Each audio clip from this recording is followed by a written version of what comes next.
সুবহানাল্লাহ পড়েন। কি করবেন? নাকি অন্তরের মধ্যে দুঃখ কষ্ট রেখে দিবেন? অনেকে আছে অতীতের কষ্ট ভুলতে চায় না, ভুলতে পারে না। কেউ আপনারে ধমকি দিছিল, কেউ আপনার সাথে খারাপ আচরণ করছিল, কেউ আপনারে গালি দিছিল। অনেকে এটারে পেলে পুষে অন্তরে বড় করে রাখে, আছে না নাই? ভুলতে চায় না। মনের ভেতরে রাগ পেলে পুষে রাখা ঠিক না। মনে মনে কয়, তুই আমারে মারছিলি, আমি তোরে মারব। তুই আমারে অপমান করছিলি ওই দিন, যদি একদিন সুযোগ পাই করে হতা এলামু। আছে না এরকম? সেই 20 বছর আগে আপনার এসে অপমান করছে, ওইটারে পেলে পুষে আপনি অন্তরে নিয়ে বয়ে বেড়াচ্ছেন।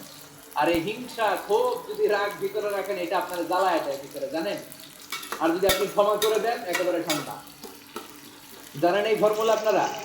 এই জন্য রাগ, ক্ষোভ, হিংসা কখনো অন্তরে পুষে রাখতে নাই। মা যাদাল্লাহু আবদান বিআফওয়িন ইল্লা ইজ্জান। কোন বান্দা যদি তার অন্য কোন ভাইকে ক্ষমা করে দেয়, আল্লাহ তাআলা এই ক্ষমাকারীর সম্মান আর মর্যাদাকে বাড়িয়ে দেয়। আল্লাহ তাআলা নিজে ক্ষমাশীল, তিনি ক্ষমা করাকে পছন্দ করেন। তাই আমাদের বেশি বেশি ক্ষমা করা দরকার। এজন্য এখন কেউ যদি আপনার সাথে খারাপ আচরণ করে, আপনার উপর জুলুম করে, অন্যায় করে, কি করবেন? মাফ করে দিবেন। মাফ করতে রাজি আছেন তো? আচ্ছা, সবাই বুঝে শুনে উত্তর দেন। আল্লাহ পাক আমাদের সব গুনাহগুলো ক্ষমা করে দেখ, আমরা চাই কি চাই না? আল্লাহ আমাদেরকে মাফ করুক, আমরা চাই কি চাই না? দেখেন, আমরা কিন্তু ঠিকই আল্লাহর কাছে ক্ষমা চাই, কিন্তু আমরা নিজেরা নিজেদেরকে ক্ষমা করতে পারি না। নিজেরা নিজেদেরকে ক্ষমা করি না। সে আমার সাথে খারাপ আচরণ করছে, আমি ক্ষমা করতে পারি। ও আমারে গালি দিছিল, আমি ক্ষমা করি না, কিন্তু আমি কিন্তু ঠিকই আল্লাহর কাছে ক্ষমা চাই।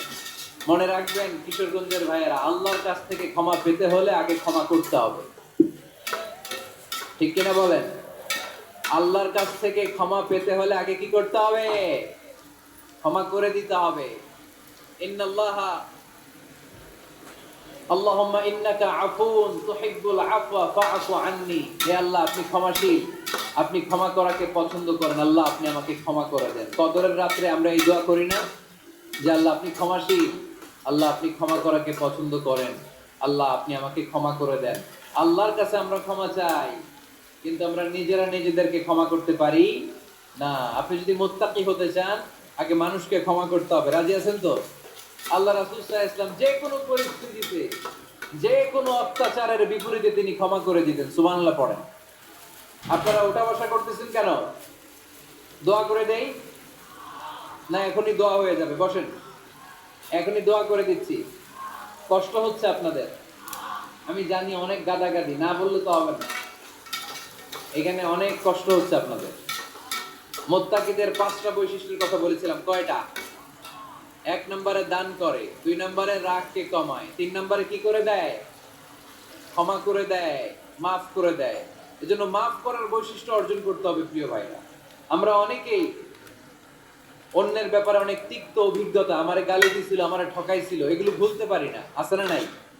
এগুলো ভুলে যান। ভুললে দেখবেন সব ঠান্ডা, হৃদয়টা ঠান্ডা।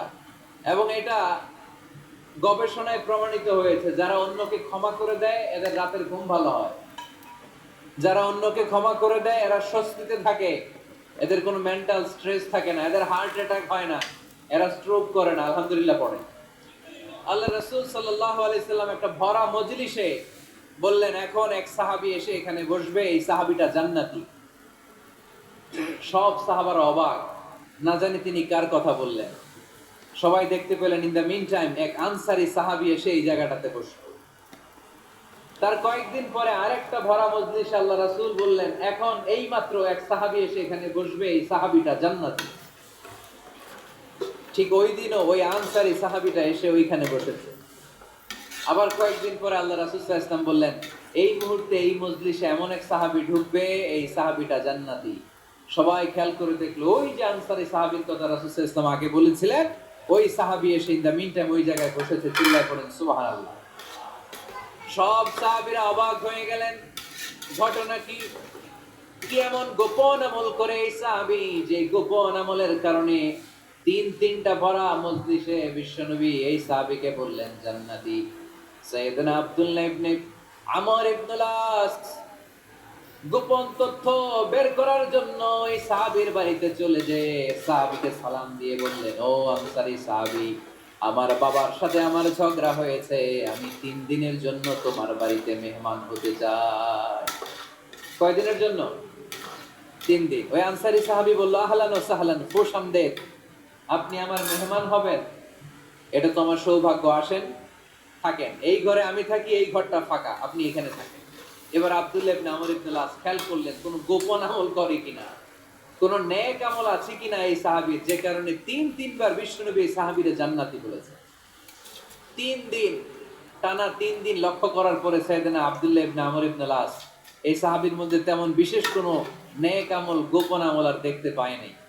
3 দিন যখন শেষ, যাওয়ার পথে বলে, ভাই আসলে আমার আব্বার সাথে আমার তেমন কোনো ঝগড়া টগড়া হয়নি, ঝগড়া টগড়া কিছু না, আমি বিশেষ একটা কারণে এসেছি। তিনবার বিশ্বনবী তোমাকে জান্নাতি বলে ঘোষণা করেছে, আমি দেখার জন্য এসেছি যে তুমি কি আমল করো, কিন্তু আমি তো বিশেষ কোনো আমল দেখলাম না। নামাজের সময় নামাজ পড়ো, তাহাজ্জুদের সময় তাহাজ্জুদ পড়ো, কোরআন তেলাওয়াতের সময় কোরআন তেলাওয়াত করো, আমি যা ইবাদত করি তাই তো করো, বরং আমার চেয়ে কম করো। কি এমন তোমার আমল যে আমলের কারণে বিশ্বনবী তোমারে জান্নাতি বলেছে? সাহাবীটাকে বলে, আব্দুল্লাহ, আমার জীবনে বিশেষ কোনো আমল নাই, এমন কোন আমল আমি আমার জীবনে করি নাই যে আমলের কারণে বিশ্বনবী আমারে জান্নাতি বলে ঘোষণা দিতে পারে। তবে হ্যাঁ, এমন একটি আমল আছে, প্রতি রাতে ওই আমলটা করে আমি বিছানায় ঘুমাতে যাই। প্রতি রাতে এশার নামাজের পরে আমি যখন আমার বিছানায় ঘুমাতে যাই, আমি আমার অন্তরে কারো ব্যাপারে কোনো ঘৃণা, কোনো ক্ষোভ আমার অন্তরে পুষে রাখি না। সুবহানাল্লাহ পড়েন। কোনো ক্ষোভ, কোনো ঘৃণা, কোনো হিংসা, কারো ব্যাপারে অহংকার, জেলাসি, এগুলো অন্তরে নিয়ে আমি ঘুমাই না। আমি যখন ঘুমাতে যাই, আমি সবাইরে ক্ষমা করে দিয়ে, মাফ করে দিয়ে ঘুমাতে চলে যাই।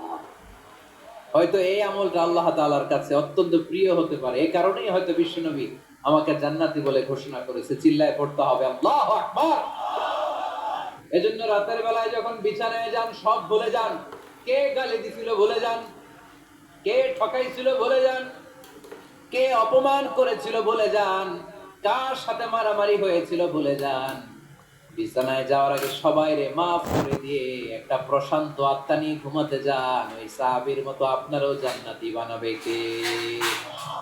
এজন্য আল্লাহ বললেন, আল্লাযীনা ইউনফিকুনা ফিস সাররাই ওয়াদ দাররাই ওয়াল কাযিমিনাল গায়যা ওয়াল আফিনা আনিন নাস ওয়াল্লাহু ইউহিব্বুল মুহসিনিন। আমার মুত্তাকি বান্দারা সব সময় দান করে, আমার মুত্তাকি বান্দারা রাগকে নিয়ন্ত্রণ করে, আমার মুত্তাকি বান্দারা অন্যের ব্যাপারে অন্তরে হিংসা বিদ্বেষ পুষে রাখে না, আমার মুত্তাকি বান্দারা সবাইকে ক্ষমা করে দেয়। 4 নম্বর আল্লাহ বললেন, ওয়াল্লাযীনা ইযা ফাআলু ফাহিশাতান আও যালামু আনফুসাহুম যাকারুল্লাহা ফাস্তাগফিরু লিযুনুবিহিম। যদি তোমরা মুত্তাকি হতে চাও, মুত্তাকি বান্দার 4 নম্বর গুণ, তারা যদি কোনো অশ্লীল কাজ করে, পাপ করে, সাথে সাথে ক্ষমা চায় কার কাছে? যত পাপ আমরা করি না কেন, ক্ষমার দরজা আমাদের জন্য খোলা রেখেছে কে? সব সময় খেয়াল রাখবেন, কিশোরগঞ্জের যুবক ভাইয়েরা, পাপ হয়ে যেতে পারে, এটা ভেরি সিম্পল। তুমি মিথ্যা বলে ফেলেছো, খাদ্যে ভেজাল দিয়েছো, ওজনে কম দিয়েছো, পরকিয়া করেছো, অবৈধ দৈহিক সম্পর্ক করেছো, ব্লু ফিল্ম দেখেছো, নিজের উপর নফসের উপর জুলুম করেছো, তারপরেও তোমার জন্য ক্ষমার দরজা খোলা রেখেছে কে? মনে রাখতে হবে, আমাদের পাপ যত বড় হোক, তার রহমতের দরিয়া তার চাইতেও বড়, ঠিক কিনা? আমাদের গুনাহ আর অন্যায় যদি হয় খালের পানির সমান, বিলের পানির সমান, আল্লাহর দয়া সাগরের পানির সমান। আমাদের অন্যায় আর পাপ যদি হয় পাহাড়ের সমান, আমার রবের দয়া আকাশের সমান, ঠিক কিনা? বিষ্ণু বলেছেন, কুল্লুকুম খাত্তাউন ওয়া খায়রুল খাত্তাইনা আত-তাওয়াবুন। তোমরা সবাই পাপী, আমরা সবাই কি? আওয়াজ করে বলেন না, আমরা সবাই কি? আমরা যে পাপী, এটা বলতে আপনাদের লজ্জা লাগে? আমরা সবাই কি?